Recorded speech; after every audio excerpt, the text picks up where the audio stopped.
Well, I may not be able to predict what the president is going to pile up, to the people of Wajir as part of the promising, that he has been doing. So I do not want to be this morning give the people of Wajir any hopes whatsoever that some of the promises that are going to come out of that particular address will be any different from what has been happening across the country. So whatever you hear there, the people of Wajir, please be very careful on what kind of hopes that you present yourselves with. Otherwise, it will be another, journey of promises after another, because it has happened in other regions. And if you want us to go down the archives and retrieve all the promises that have happened in other mandrakas, I'd rather we focus on Wajir. Oh, exactly. Yeah. And I know you will. You would want us to focus on that, including some universities joining and some other, national celebrations that have happened, and a lot of things have been said, and none of them have been acted upon. So, and again, if we are looking to address the historical injustices, it cuts across the entire country. I mean, if you look at every other region has a reason to be, has something that needs to be addressed. And that was a part of the promise by the president, that he would try and look at historical injustices, not just in that region of the country, but across the country. have not happened. Mm-hmm. And now we've entered into what we call a campaign period, where a lot of promises are going to come. So apparently now I need to paint it a picture, like a Ugandan guy said, it is now hell campaigning.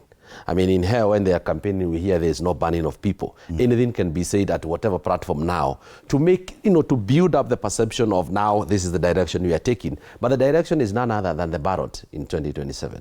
So whatever it is that I expect to hear today, I would actually want to hear the president address the most, urgent thing, which is the Ebola, the whatever center that is actually being proposed in Laikipia, which is actually towards the direction of Wajir again.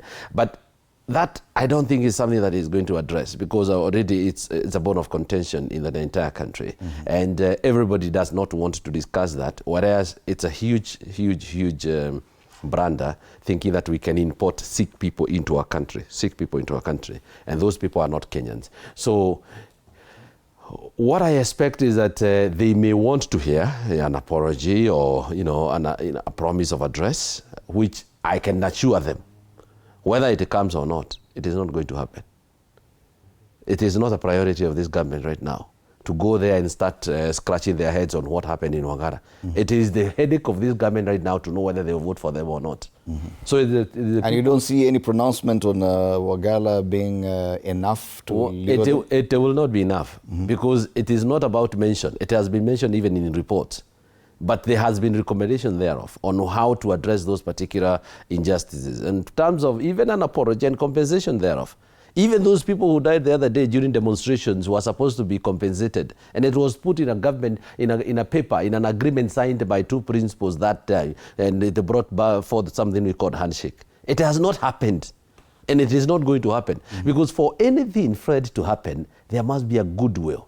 Okay. There must be a willing heart. There must be a burden of execution that comes from the inside of a person that is actually being of the stature of the president. This time, there isn't. There is nothing. And by the way, I wanted to respond because I've heard that now even again, my colleagues here want to accuse us of, being very near to Nairobi. Let me finish this. Just briefly, because we need to go back to the stadium. Yes, yeah. But just before we go back to the stadium, I've had someone want to accuse Kikuyus of driving one. No, he did not talk about any community. He just said where you come from. I'm saying the community, the neighbors, including the Maasais. My friend, we found ourselves in a 1 hour drive. Yeah. And by the way, we did not even know how this capital city is. Right. Yeah, and it is not in Kisumu. Right. So let's go avoid taking that direction.